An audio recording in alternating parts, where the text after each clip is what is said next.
Yeah, that's right. And this is certainly a controversial bill. Hundreds of people signed up to speak at the public hearing today in front of the General Law Committee inside the Legislative Office building. So many people, in fact, that not everybody had a chance to speak, and those people will be able to submit written testimony. The concept of being able to sell bottles of vino has Connecticut grocery stores on cloud nine. Consumers have told us that this issue is around convenience and choice. But Connecticut package stores are crying sour grapes. I really feel like wine sales in supermarkets will lead to a tremendous amount of job losses. The public hearing brought stakeholders and stickers to the Legislative Office building. We need an additional outlet to sell our wines. Hillary Criollo represents Connecticut's farm wineries. She says wine sales in liquor stores have plummeted. We're seeing the beer being sold in local grocery stores. Why can't there be wine as well?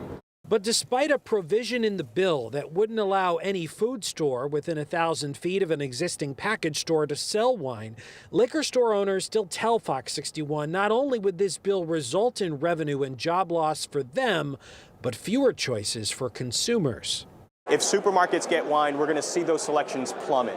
And Connecticut consumers who have come to appreciate this amazing beverage will ultimately be finding themselves shortchanged with less options and less venues to be able to acquire it in. But grocery stores say just the opposite, citing a recent Yukon survey that shows 84% of consumers are in favor of wine at Connecticut grocery stores, where we are only one of 8 states where it is not allowed.